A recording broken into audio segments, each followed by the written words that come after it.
Эфир Абхазского телевидения продолжается. Вы смотрите информационный выпуск Амши-Кушара. Здравствуйте. Сегодня в выпуске. В Общественной палате состоялась встреча с кандидатами в президенты Республики Абхазия.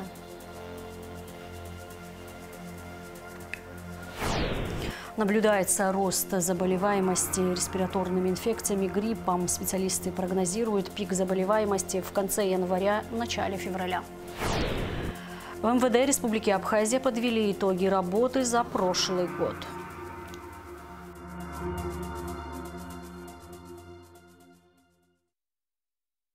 В Центральную избирательную комиссию и в Народное собрание Абхазии поступает множество звонков с просьбой открыть дополнительные избирательные участки на территории Российской Федерации. Так, с обращением открыть избирательный участок в Санкт-Петербурге выступил председатель ВАК Муса Экзеков. Депутат Государственной Думы Утари Аршба также считает, что 2 участков для голосования не хватит абхазским гражданам, проживающим в России.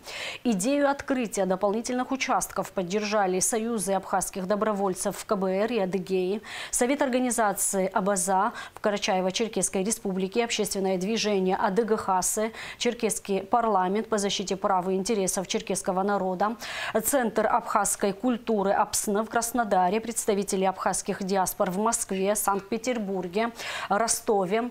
Однако, чтобы открыть дополнительные участки в закон о выборах, необходимо внести соответствующие поправки и сделать это в сжатые сроки. Сжатые сроки не представляются возможным. Ситуацию прокомментировал председатель парламентского комитета по государственной правовой политике Дауд Хутаба. Об обращении к Народному собранию, о том, чтобы мы внесли изменения в законодательстве о выборах президента Республики Абхазия в той части, чтобы позволить открыть новые избирательные участки на территории Российской Федерации. Не мы, не Народное собрание позволяет или не позволяет открывать участки на территории другого государства. Этим вопросом занимается ЦИК. Однако, насколько мне известно, речь шла о том, чтобы мы изменили законодательство в той части, что на сегодняшний день не ранее, чем за 30 суток нужно, чтобы Центральная избирательная комиссия открывала избирательные участки. И, по всей видимости, от нас хотят, чтобы мы изменили, убрали этот заслон, то есть 30 дней. Да, и поднимать этот вопрос сейчас бы я не стал. Естественно, если в комитет данный вопрос попадет, я его рассмотрю в соответствии с регламентом в течение 2 месяцев. Но я точно не собираюсь назначать комитетское заседание до выборов. В первую очередь, трудно будет обеспечить прозрачность, на мой взгляд, если мы сейчас какие-то новые избирательные участки будем открывать. Комитет я собирать по этому вопросу до выборов не собираюсь, даже если такой проект поступит в комитет. Хотя мне на сегодняшний день, насколько мне известно, последнее, что я узнавал, наверное, полчаса назад, такого проекта у нас еще не было. Дело в том, что нельзя менять законодательство во время выборного процесса. Я допускаю, что можно будет рассмотреть этот проект уже после выборов, да? Но даже тогда я хочу сказать, что я буду выступать против него. И хочу напомнить, что все-таки это конституционный закон, и в него мы вносим поправки, поэтому нужно 24 голоса. Я вообще не вижу перспективы.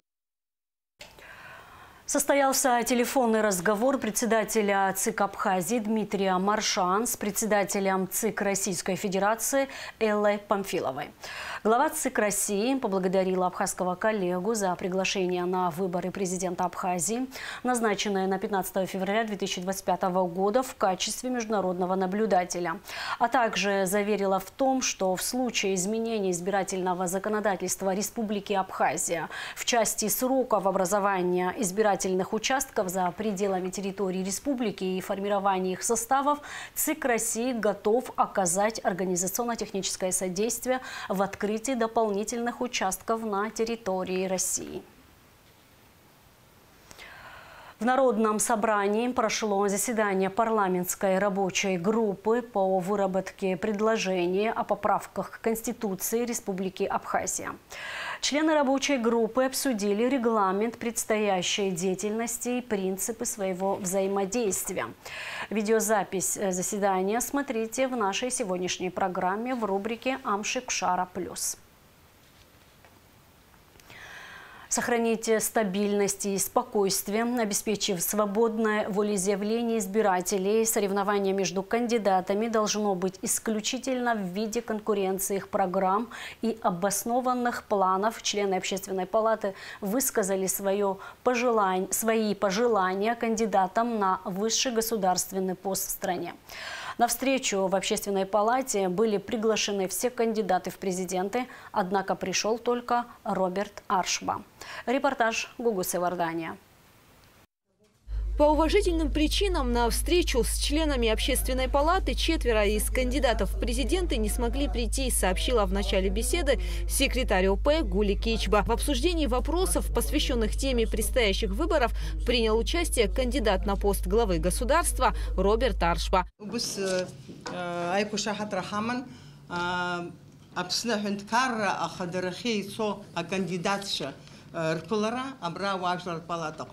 أخوبس يقليد ورث أخيك كانديدات شو سيقص أمزس كونس يويبش أمزس كوي خرقنا درا تامزار штартет рамта якумши. Главная тема встречи в Общественной палате вовсе не изучение программ кандидатов в президенты и не агитация за одного из них, а обсуждение того, как должна проходить избирательная кампания и то, каким образом должен строить взаимоотношения будущий президент с обществом, учитывая политические кризисы, с которыми сталкивается Абхазия последние 20 лет, подчеркнул член Общественной палаты Сократ Джинджолия.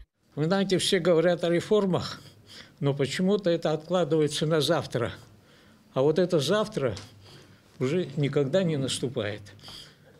Мы бы хотели, чтобы будущий президент, ныне кандидаты в президенты, прониклись бы вот необходимостью вот этих всех преобразований настолько, чтобы они с первых дней своей работы в офисе президента взялись бы за эти преобразования. Результатом выборов должно стать единство народа и его свободное волеизъявление, добавил Сократ Джинджолия. Нам нужно, самое главное, обеспечить свободное волеизъявление населения, избирателей, без принуждения, без запугивания, без, значит, подкупа.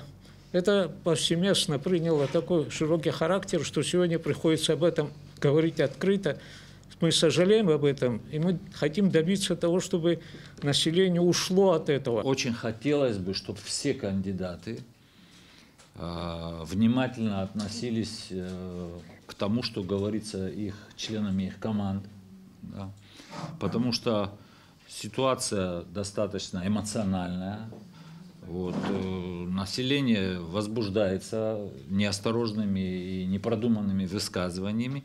И когда у каждого кандидата есть свои штабы, и там должен происходить разбор полетов после каждой встречи. Я так предполагаю, что так оно и есть. Этот разбор полетов должен проходить максимально честно и максимально принципиально по отношению к своей собственной избирательной кампании, что бы мне хотелось пожелать. Также на встрече члены Общественной палаты выразили обеспокоенность в связи с наличием графы «против всех» в избирательных бюллетенях. С учетом нашего опыта 2019 года, с учетом тех судебных разбирательств, которые имело место быть по результатам и системе подсчетов голосов, по статье, по графе «против всех», что у нас в стране были очень сложности, серьезные проблемы.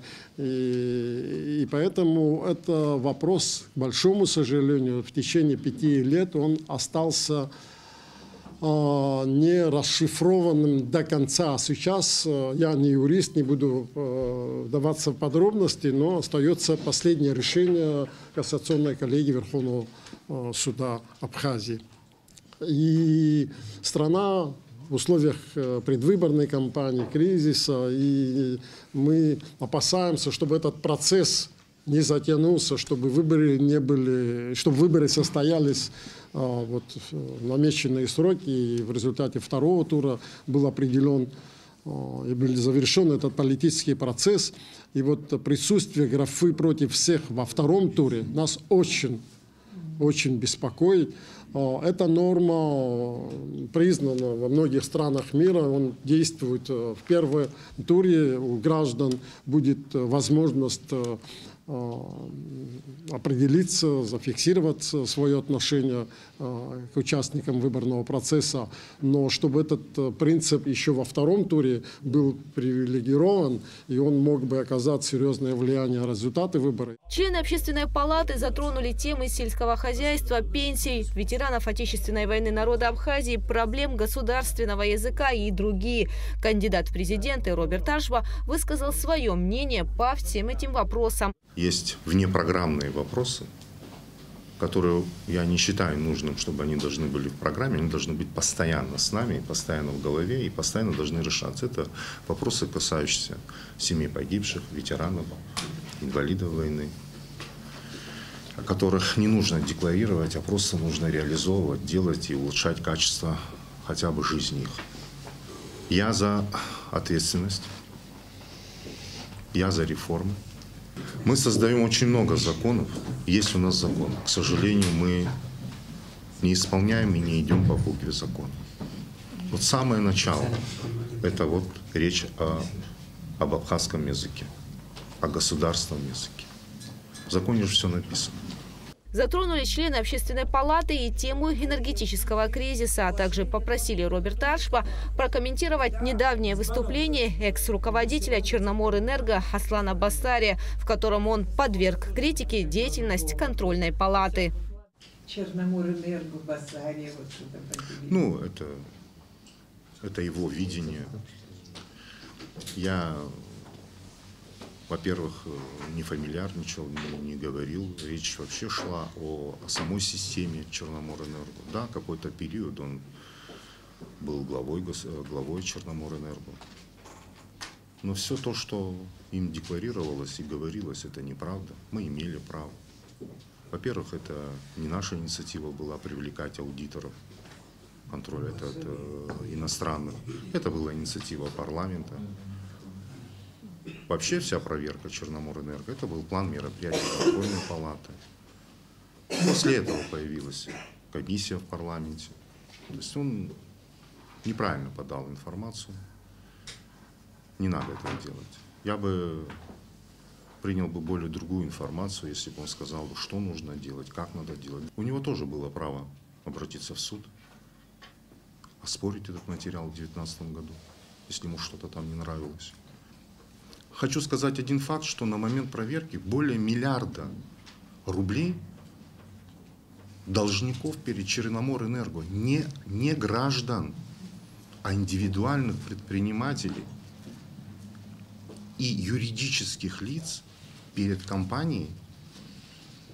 И у Черноморэнерго было право бесспорного списания этих ресурсов, этих денежных средств с их счетов в рамках постановление Кабинета министров. Так вот об этом он должен был говорить, почему он этим правом не пользовался.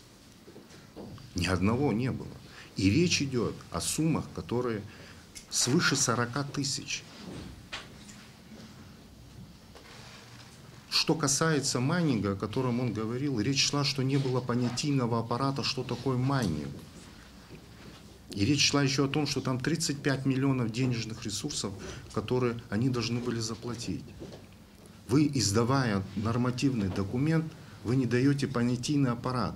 И смысла его не было, они могли бы его и не отключать. Мы дали понять, что нужно внедрить, создать понятийный, сказать, что такое майнинг. И только после этого будет запрет.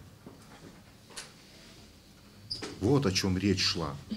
Видимо, не поняли, о чем мы говорили. Каждый понимает так, как ему удобно, как хочет. В одном я соглашусь. Я не энергетик. Он прав. Более часа продолжалась встреча в Общественной палате республики. Ее участники обсудили ряд других важных тем. Гугу Савардания, Раму Камке, Абхазское телевидение. Снижение количества преступлений, в том числе уменьшение числа тяжких и особо тяжких. В Министерстве внутренних дел проанализировали итоги работы за прошлый год. Алика Трапш расскажет подробности.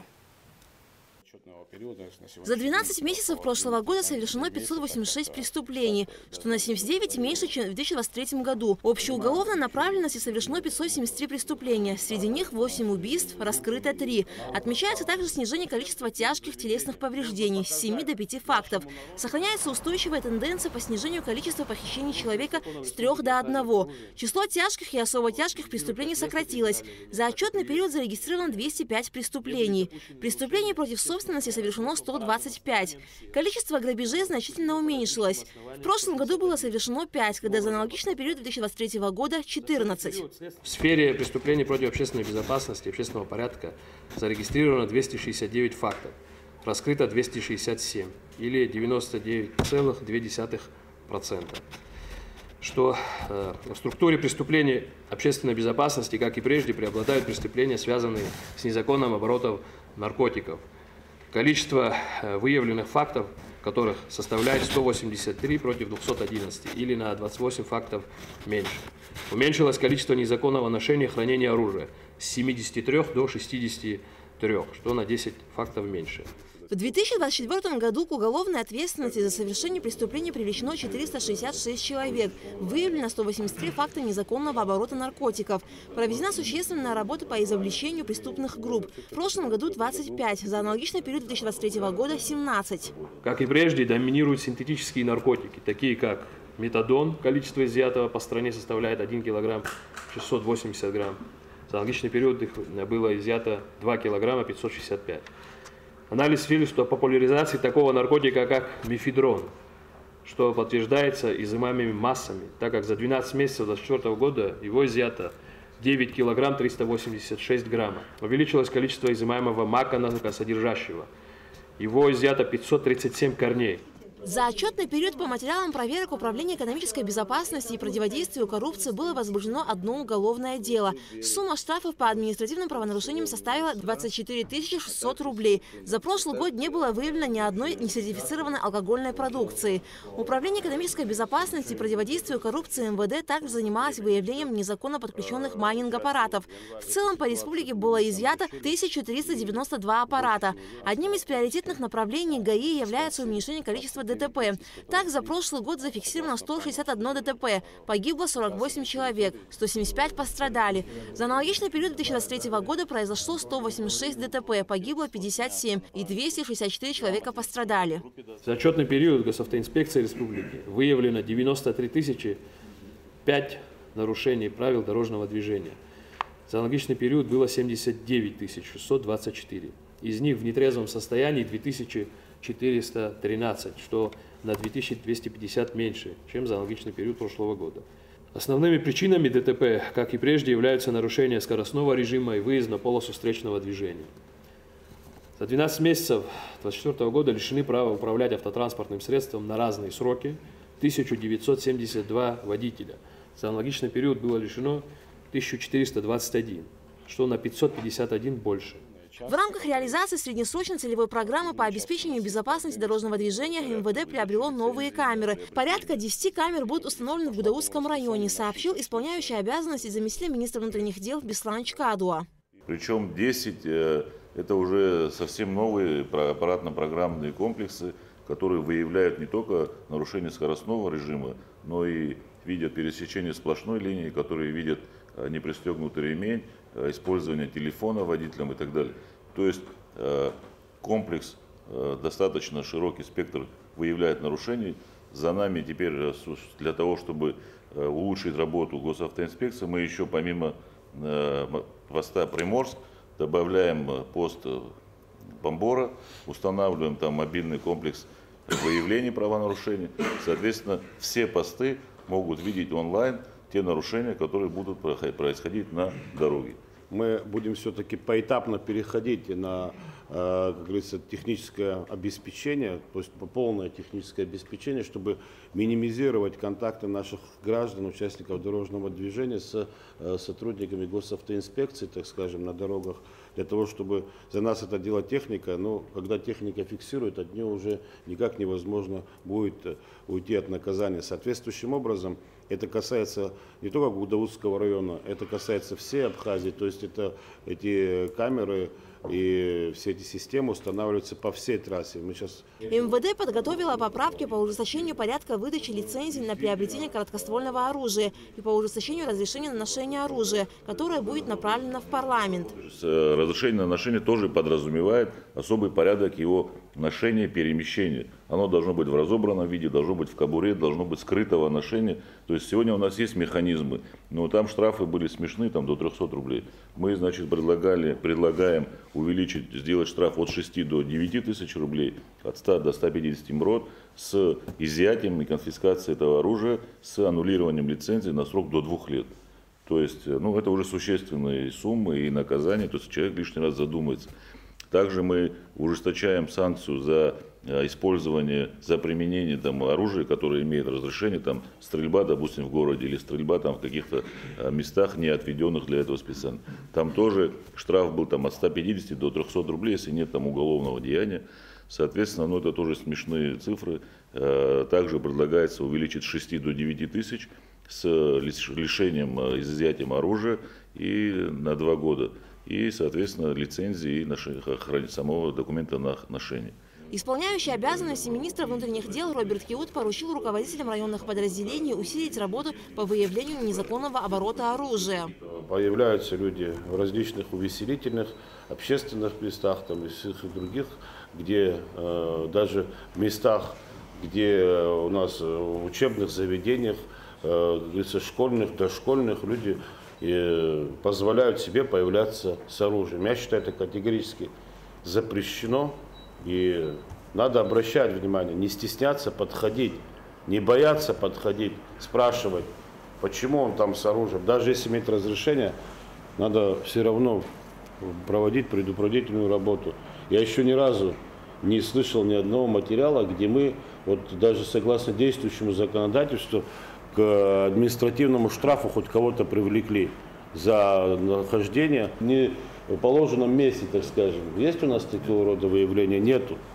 Мы просто можем, единственное, не имеет разрешения, понятно, привлекая. Но в остальном появился в кафе, в ресторане с пистолетом, мы к нему не подходим. Подходим, есть разрешение, ничего не говорим. Но есть же определенно хотя бы какие-то законные механизмы. Мы их тоже не применяем. Это есть практика наша, которую мы сегодня видим. Далее руководители районных подразделений МВД отчитались о проделанной работе за 2024 год. Итоги встречи подвел исполняющий обязанности министра внутренних дел Роберт Киут. Есть хорошая динамика и есть перспективы на ее улучшение. Это оперативная обстановка. И потому сегодня никто, скажу вам так, даже любой твой друг, товарищ, тем более партнеры наши, они бы так активно нам, наверное, не помогали бы, если у нас не было бы результатов. С учетом наличия них, мы, соответственно, сегодня имеем возможность говорить о том, что все, что мы сегодня получаем, оно работает, и оно сегодня дает результат. Наши ребята, сотрудники, должны проявлять более качественную работу, так как имеют возможность многие, фактически весь молодой коллектив сегодня Министерства внутренних дел, а это молодой коллектив достаточно, в свое время получил квалифицированное образование в вузах Российской Федерации. Но это пока еще ни о чем не говорит. Практика, которую они должны получить на местах, она должна исходить от вас, руководителей, уже имеющих опыт в той или иной сфере деятельности. Так что не стесняйтесь передавать опыт молодым ребятам. В завершении совещания Роберт Киут поручил усилить работу по всем направлениям. Алика Трапшна Ашхинджерия, на Соцулуке, Абхазское телевидение. В Абхазии наблюдается рост заболеваемости респираторными инфекциями гриппом. В этом году сезонная вспышка болезни немного запоздала. Специалисты прогнозируют пик заболеваемости в конце января и начале февраля, после чего она должна пойти на спад. Тему продолжит Ульяна Рожкова.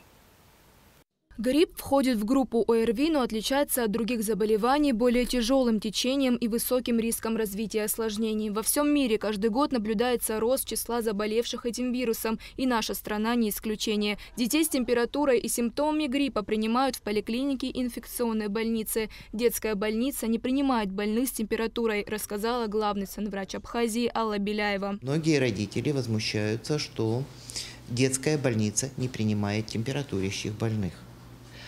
Но она и не должна принимать этих детей по одной простой причине. Вот пусть просто каждый немножко примерит на себя. Поступают дети с хирургической патологией, поступают дети с какими-то тяжелыми заболеваниями, ну, я не знаю, там бронхиальная астма, еще какие-то. И этим детям и так очень плохо, а если они в приемном отделении еще проконтактируют с детьми больными гриппом и ОРЗ, то они дополнительно к своему текущему заболеванию получат еще и второе заболевание. На сегодняшний день в Абхазии циркулируют 2 штамма вируса гриппа А и Б. Серьезный рост пошел после окончания новогодних праздников, так как все вышли на работу и в школу. Часто вирус завозят из других стран. Последний случай был с ребенком, который вернулся из Турции с таким сувениром – гриппом Б. Ситуация по гриппу. Его достаточно много. По лабораторным подтверждениям, вот за один день, допустим, из 22 сданных анализов 12 подтверждено гриппа. В другой день 32 сданных анализа, 17 подтвержденных случаев гриппа. То есть достаточно много, да. Из других заболеваний по респираторной панели у нас сейчас есть практически все вирусы, которые вызывают острую респираторную инфекцию. Это и аденовирус, и боковирус, и риновирус. Ну, в общем, вся панель, вся она здесь. Можно переболеть одним вирусом респираторным и потом через некоторое время заболеть другим вирусом. Тоже выявляется достаточно много. Из осложнений, которые возникают на фоне перенесенного гриппа или респираторного заболевания, у нас лидирует гемофильная инфекция. Прививка является наиболее эффективным средством защиты от этого вируса. Вакцинация обычно делается за месяц или 2 до вспышки заболеваемости. Если даже привитый человек и заболеет гриппом, он защищен от тяжелых осложнений. В наш календарь прививок национальный входит прививка от гемофильной инфекции. Она делается детям 1-го года жизни. Или вакцинация потом 18 месяцев. И эта прививка защищает от этого осложнения. То есть дети, привитые от гемофильной инфекции, не получат уже пневмонию этой этиологии. Поэтому родителям напоминаю о том, что прививки призваны защитить детей либо от заболевания, либо от тяжелого течения этого заболевания. И вот сейчас это подтверждается тем, что у очень многих детей и взрослых выделяется гемофильная инфекция при постановке исследований. Пик заболеваемости прогнозируется на конец января и начало февраля. Специалисты рекомендуют избегать места большого скопления людей и соблюдать санитарные нормы. Чаще проветривать помещения, мыть руки и использовать медицинские маски. Больницы и поликлиники принимают пациентов в штатном режиме. Ульяна Рожкова, Алексей Гухава, Абхазское телевидение. Почетный консул Республики Абхазия в Санкт-Петербурге Владимир Бигвава принял участие в памятно-мемориальных мероприятиях, посвященных 81-ю годовщину полного освобождения Ленинграда от фашистской блокады. В ходе торжественно-траурной церемонии, организованной у мемориала в Зайцево, Владимир Бигвава и участники мероприятия почтили память жертв блокады Ленинграда, возложив цветы к подножию памятника. Этот акт стал символом уважения и благодарности за героизм и стойкость жителей города-героя. Почтить память пришли представители более 20 консульских учреждений, аккредитованных в Санкт-Петербурге. Сегодняшний день является общим подвигом всех народов Советского Союза, которые принимали в этом участие. И для нас, как для абхазов, для малочисленного народа это такой серьезный подвиг и серьезная боль, которую мы несем сквозь все эти годы. Абхазия и Российская Федерация являются добрыми соседями, союзниками по всем направлениям. Поэтому мы стараемся участвовать, принимать участие во всех таких мероприятиях. Связь, получается, тянется и крепнет. Связь тянется уже многие века и будет тянуться и дальше. Как говорится, человек, который не помнит своего прошлого, не ценит его, не имеет будущего. Именно по этому принципу мы в Абхазии живем. А сейчас прогноз погоды. По сообщению Гидромедцентра, 30 января в Абхазии ожидается переменная облачность без осадков. Температура воздуха ночью 0, плюс 5, днем плюс 9, 14 градусов. Температура морской воды плюс 10 градусов.